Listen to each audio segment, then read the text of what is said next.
Hello, everyone, and welcome back to some more Rome 2 land battle action. We got a 3v3 for you here. This one's been sent in to us by Snowman. And as always, let us go over the players on the field of battle. Quickly go over army comps, and then we'll get right into it. First and foremost, though, check this out. This is the map Mons Reginus. I've never seen this one before. This is pretty neat. Yeah, this in general could 100% help for victory one way or the other for either side. Specifically, though, I think for Egypt, Seleucid, and Massaceae over here, just because they have more buildings over here and they could utilize these more if they really wanted to. Hell, you could use this to protect range units a little bit better. I mean, you could protect one flank. Pretty cool. I like that. I like this. I don't really like when land battles are always on what is that? With like the one cropping a tree. I know why everyone always plays on that because it's even playing field, and I get that. But this is more realistic, right? Land battles with sloping hills and woods and tree lines and yada yada yada. This is more realistic. Then you could potentially do more stuff with it too, as far as being a little tricky or whatever. But anyway, I digress. So let us get into who is commanding who here. We have on this side of the battlefield, Snowman playing as Massaceae, one of my personal favorites. Egypt is being controlled by, oh boy, this is not boding well, is it? Lodestar Narcos? Narcos. Lodestar. That sounds familiar. I feel like that's from something. And then Seleucid is being controlled by the legendary boss 187. Now over here, what do we got here? We got Yumi playing as Nabatea. We have Sergioid 09 playing as Gete. And then we have Antonio Esso playing as Armenia. Kind of a little. Oh my god, this is a ballista's wet dream right here. Anyway, all right, let's start with these guys over here. What is Gete bringing? We have a front line, lots of mercenary axe. Well, I say lots, but it's really just 4. Mercenary axe warriors, Falksmen, noble swords. Then we have heavy spears, armored spears, and Dacian heavy bowmen.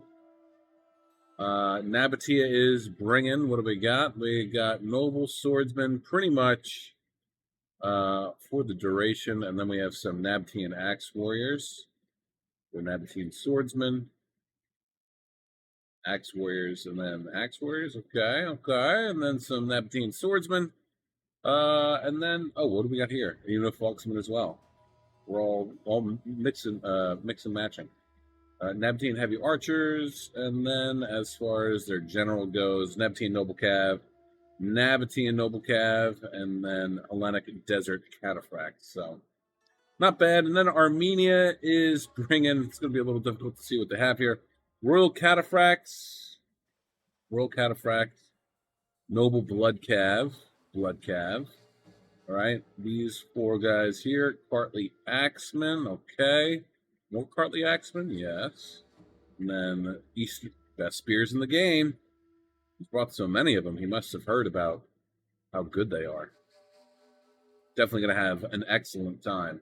Elite Persian archers, pretty good. They're basically just diet versions of heavy Syrians because they have precision shot, 35 missile damage, 150 range. The only thing that they're really lacking is armor.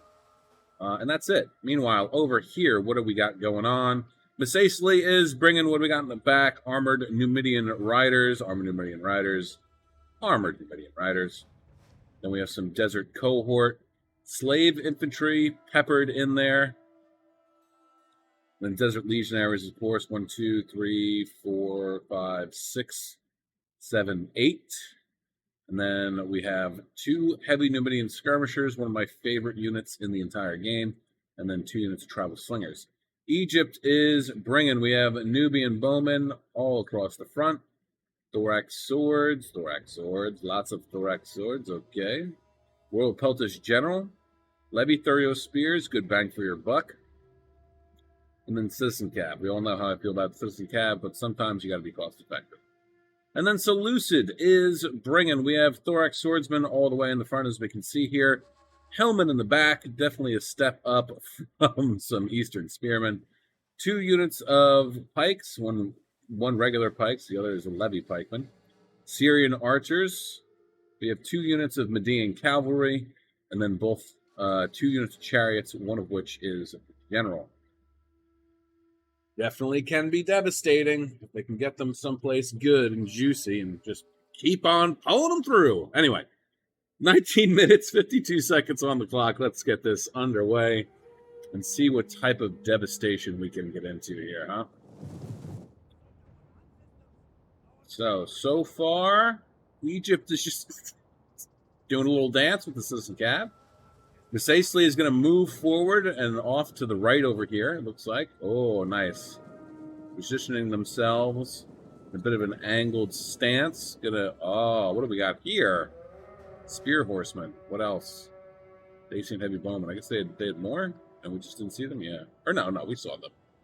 They just must have been underneath the ridge. Ah, more Cav. Okay. Noble Horse and Spear Horse. So, nice, pardon me, nice little angled stance here. That's going to force Getae to kind of bend his line a little bit if he doesn't want Misacely to sweep around them too much. Egypt is aggressively moving forward, so Misacely is going to have to either move up in kind with Egypt or potentially break off and move more to the right to really grab Getae's attention. Seleucid is also kind of doing the same thing here. Not really doing the same thing, I should say. They have angled a little bit, set up the Median Cav here to counter any type of Cav coming from Nabatea and Armenia, although the Median Cav definitely will not have a great time. Honestly, I think the chariots would probably be best if you brought them over into the middle or farther away from this section, because it looks like Seleucid's going to have to take on, well, all of Armenia, and of course some of Nabatea as well. It's going to be a tough fight for him. And he really needs to... Oh, here we go. Is this lagging a little bit too? This is stuttering a bit, isn't it? Just like the last one. So, Johnny Sins, maybe that wasn't your video. Maybe it's just... because I think this is after the update as well. So maybe... Or before, perhaps? Who knows? Maybe it's just after they did the update. The replays are a little wonky. Who knows? So Seleucid's falling back. Not a bad move to make. Making a nice little defensive line. Look at this. Egypt's really utilizing the buildings here. Love to see that. The only problem I have... Oh my gosh. Okay. Hold on. I'm going to slow this down for a minute because I want to go over what we're seeing here. Let's do this too. So, utilizing the little village right here. Not even a village. It's just like a cropping of houses, right? Egypt has set up a nice little defensive line here. Only thing that I would really have to say that he should be worried about is range units shooting his Thorax Swordsman in the back. However, I don't think that he really needs to worry about that with Getae. Nabatea certainly is not going to try and do that since his archers are way over here. Armenia and Nabatea seems like they're just trying to keep pushing and pushing Seleucid back further and further, which honestly is not great, but also it's not terrible because, again, Getae is being left out on their own here. I do not think they're going to have a very good time against Misacely's Desert Legionaries. They're pretty heavily armored. If they get the Falksmen in there, they can definitely do some damage, but unfortunately, they only have 2 units of Falksmen, and they don't have a lot of ammo. So if Misacely or Egypt decides to focus down those Falksmen with their archers, they're going to be out of here real quick. And then any type of serious armor penetration value is going to be gone. Axe Warriors absolutely have AP value. It's not, though, as great as Falksmen. Actually, let's take a look real quick. Just out of curiosity. Well, we want weapon damage. Armor piercing is 10, so that's pretty good. Maybe I'm wrong here, actually. Falksman, let's see what the Falksman got. 14. So it's 4 more than the Axeman, but still, that could definitely end up in the long run make a huge difference. So Masacely surging forward with his shot cav, looking for an opening here. He's going to have to be careful with the 2 Spear Horsemen since they are heavy melee cav. But Masacely is moving in. The only thing that he really needs to worry about are the 3 units of cav that Gete is moving aggressively around. But other than that, he is fully engaged with Gete now. And honestly, I'm going to have to slow this down again. I'm sorry. I know some of you don't like when I do slow-mo, but I just want to try and catch everything. The way that Egypt's positioned right now is pretty good. I think the only thing that they could be doing differently at this moment is Seleucid could shift to the right, occupy this space that Egypt is in to kind of... Because the only problem that I'm seeing here is this. That's the only problem that I'm seeing here. So if Egypt were to have moved before Nabatea did into this position here, it would have freed up 2 of... or Seleucid, I'm saying. It would have freed up 2 of Egypt's thorax swordsmen. They're going to move them somewhere else. But this is a huge gap right here, being held by only 1 unit. I understand that he can't really because the noble swords are here. They are actually good on Nabatea for backing up his ally. But this huge gap right here, they do have their citizen cav. Unfortunately, they're all the way over here. If he still had even just 2 of them, I would column them up into a nice thin line and just blast them on through. Try and get behind here, get into the archers, get into something, and try and do something here. Meanwhile, Gete's cav is still just kind of roving around. Being threatening, really, is all that they're actually doing. They haven't made any headway into actually attacking anybody yet.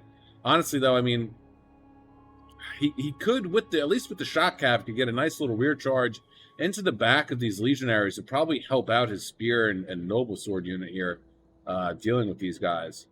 But I don't know that that's what he's going to do. Although it does look like that's what's about to happen. So, I mean, if Masacely wasn't microing somewhere and he could counter that as quickly as he possibly can. But Cav is moving forward, probably just to also try and protect the Tribal Slingers here. Honestly, though, I mean, if they get taken out, that's not a huge loss. Because they're Slingers, it's a cheap loss.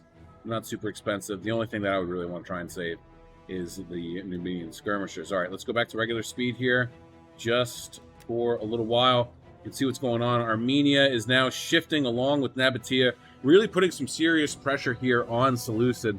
They're going to have a hell of a fight ahead of them. I would like to see probably, actually, Seleucid's archers pull back even further. If he could get them into this pocket right here, I think that would be good. I think Seleucid's making a bit of a mistake right now by moving his troops to counter Seleucid and Nabatea. It would have been better if he stayed static and not moved, because now you have Hillman as your defensive line, which not necessarily great. Seleucid's definitely way out of position, and he needs to start reacting a little bit better.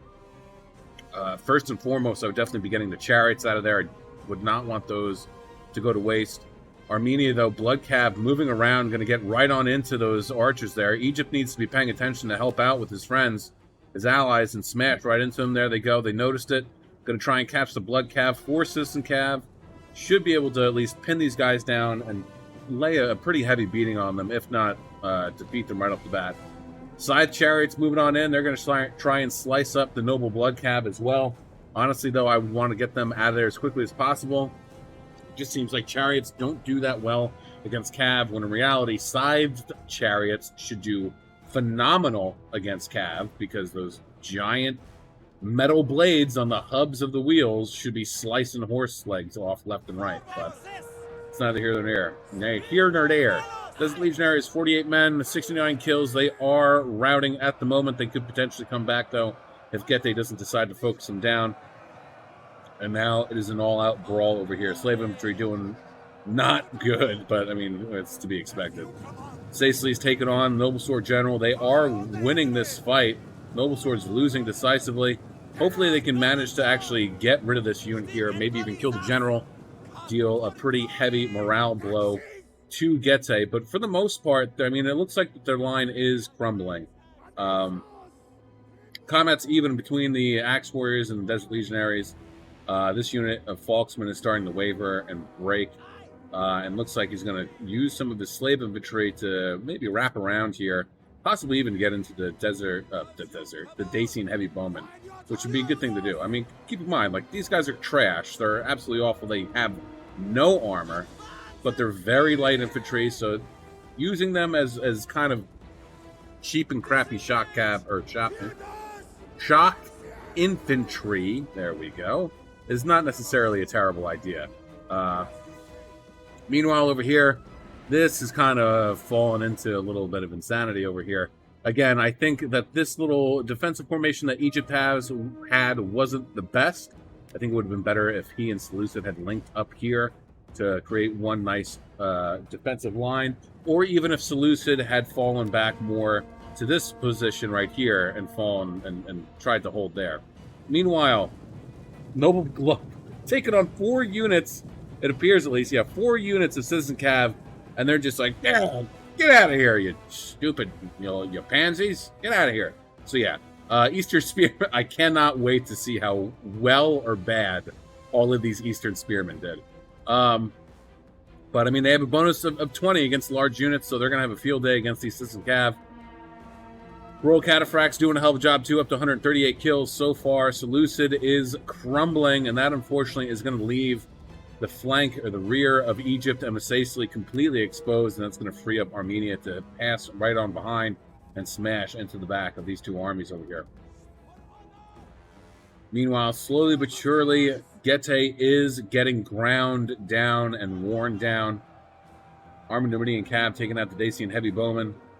These guys are pretty much gone. Hopefully, we'll see after Getae is gone, Massaceae will be able to rally, run on over to help Egypt as best as they possibly can, because Seleucid, unfortunately, is just getting waffle stomped over here. Citizen Cav trying to turn around, stop the Syrians from getting demolished, but unfortunately, I think it's just going to be too little too late. This is why you don't spend a lot of money on archers or ranged units in land battles. That's why you go for slingers, peltists, javelin men, skirmishers. Don't spend money on Syrian archers or Cretans. It's not worth it, because you have to be on top of you. I mean, we saw what happened here. Seleucid's defensive line, unfortunately, fell apart. Armenia got way around, and then he got into everything, including the archers. At least with slingers, they're not that expensive. You could put the extra cash that you save from getting slingers somewhere else, or into chevroning up a unit or 2 here and there. Peltists can hold their own. I mean, let's see how these 70 that's tribal slingers. They're doing pretty good. 56 and 70, not bad. And then we have the heavy Numidian skirmishers, 8 and 98. They're definitely out of ammo, but they could still get into the thick of it and dish out some hurt, so long as you pair them up with, a thorax sword or a desert cohort, desert legionary, what have you. Massaceae, though, is still going strong. They have plenty of fresh troops, it does appear.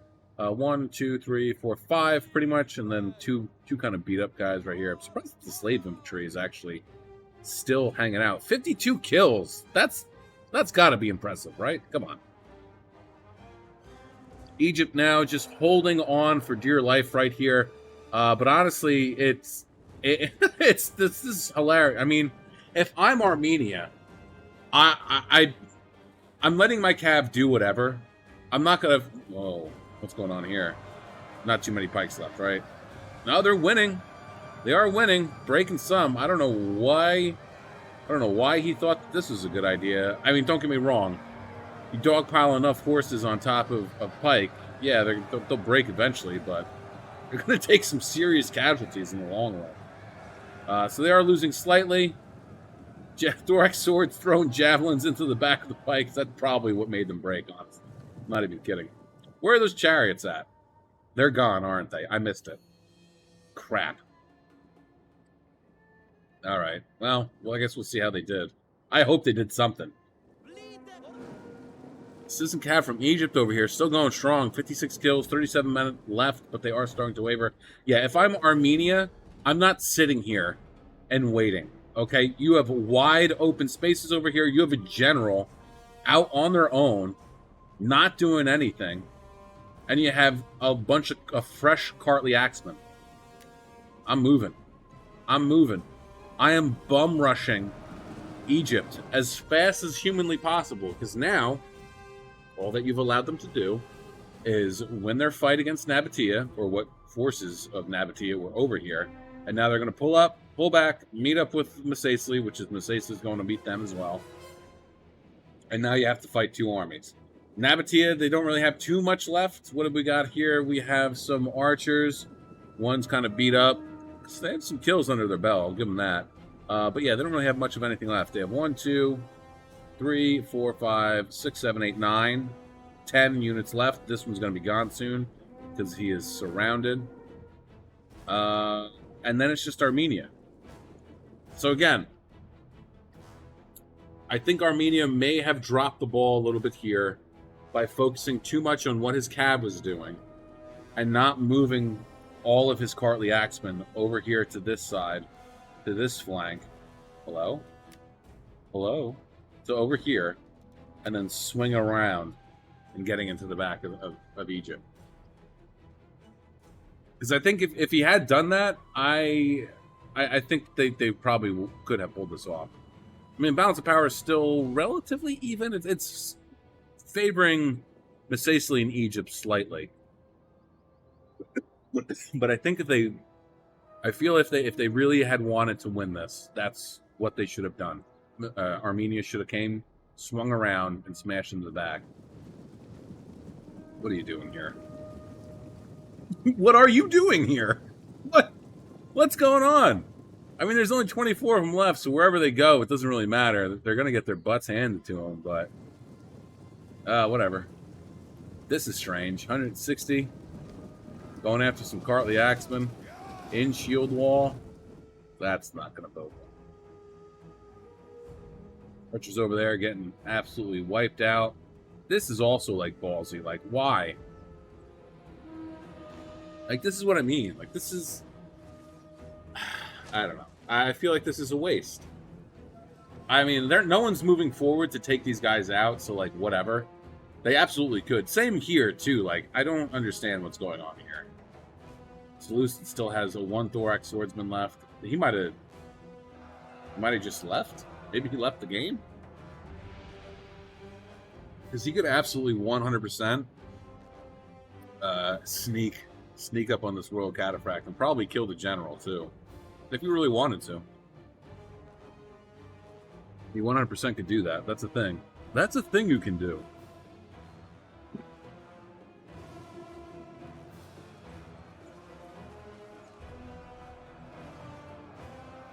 I'm going to do this. I'm going to do an aerial view. Sometimes you don't always need to get right up in there. You know what I mean? Because this looks cool, right? Units in formation, other units moving forward through the little, the houses and shit, the villa, whatever you want to call it. So yeah, that's going to be the screen, the thumbnail. Anyway, Levy 30 Spears, what a shock. They're doing terrible against Cartly Axemen. Oh, man. What an odd assortment of bodies. It's like a crappy trident. A crappy trident. Or a really poorly designed fork. Anyway. Unit back here, 94 kills, Desert Legionaries, 30 guys left. They're not really good, too much help. So they've earned a nice little reprieve. Royal Cataphracts coming in hot and fast. Are we in shield wall? No, they should be in shield wall because they're going to take a heavy... Oh, look at that. Big charge. But here comes Masacely. There we go, getting into that general. Going to take them on out. Why Armenia charged into a unit of Levy 30 Spear in square formation? That is a mystery for the ages, but there it is. So, I mean, hey, I like that it ended up in this little villa area where the fighting is being done. This is awesome. This is again, what? Why are you charging into... I mean, they're levy units, but still, please put them in square. Please put them in square. But yeah, I like this. This is interesting. This just adds another layer to a land battle. Because I like land battles, and I'm talking from a perspective of actually playing them. I enjoy covering them because they're fast-paced. You got to be on your toes. You got to really pay attention to what's going on. I really do enjoy covering land battles. Playing them, however, not so much. Because it's so much to try and keep aware of what's going on. You know what I mean? Like, you really have to be hyper aware of your surroundings. Especially when Nekatamata, whatever it's called, that map, because there's nothing, it's just a flat map, right? But this is interesting. This is fun because it adds another layer to a land battle that we don't usually ever get. And now there are structures here that you can use to help defend yourself and make it a little bit harder for either side to win. I mean, honestly, from the onset of this battle, much like in Napoleon, right? Much like in Napoleon, this should have been the center of oh man. This structure should have been contested from the very beginning. Okay? Because what's the most important thing when it comes to military strategy? Location, location, location. And this is a hell of a location right here. Being able to set up shop here and be able to use the houses as extra defensive positions, invaluable. Because now you can pick and choose where you put your men. You can hold people back if you need to and put them where you want them. Armenia over here. Is he pulling through? Was that what I just saw with the Eastern Spears? Was he, or the Persian Hoplites? Weren't they Eastern Spear? Oh no, it's just Persian Hoplites. Persian Hoplites aren't actually too terrible. They ain't great. They ain't terrible.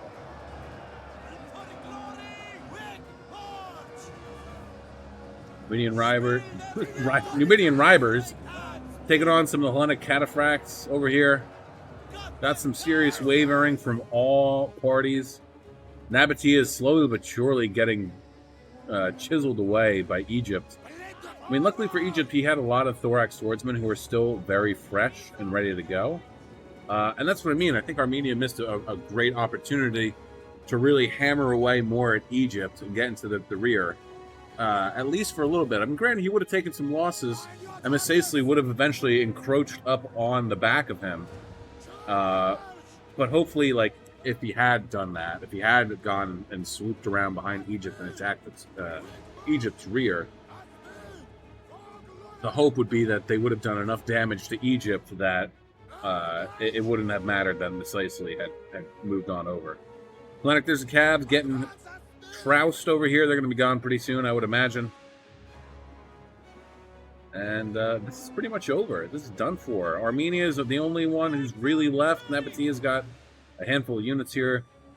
Armenia has a handful of units as well. I think they have spears, right? Yeah. I think the spears make the archers a little bit more formidable, I believe. So they hang on for a little bit longer. I mean, they're still going to die pretty quickly. There we go. Mass wavering, which will most likely lead to mass routing. There we have it. 54 seconds. Tell me this one for 45 seconds. Tell me they waver before they break. They're winning this too, but this is good. I really wish that more people would play on maps like this instead of just that one Nekajuna, Mecca like a high, Mecca hiney ho. I don't know. I just think this is. I mean, obviously it's more realistic, right? Especially. I mean, we did one months ago where it was on a giant hill, and there were a bunch of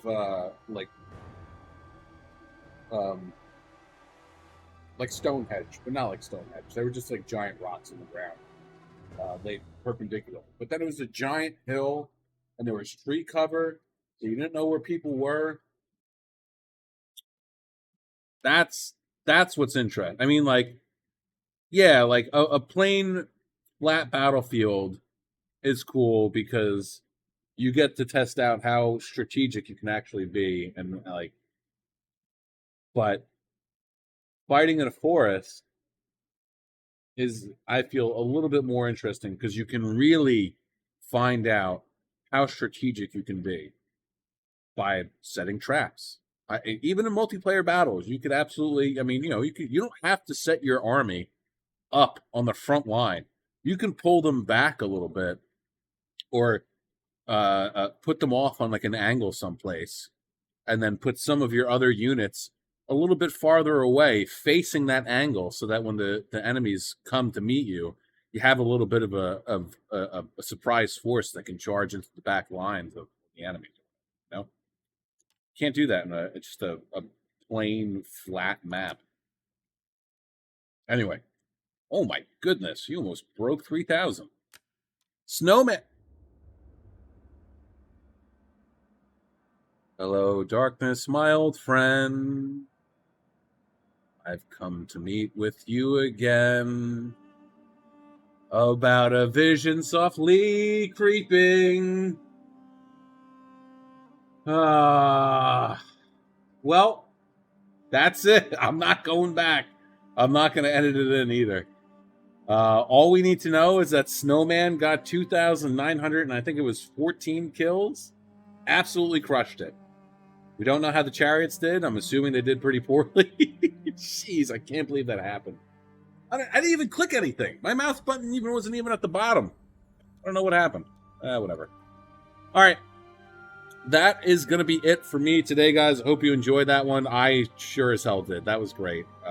More land battles with forests and hills and little villas and villages on the map, please. Those are terrific.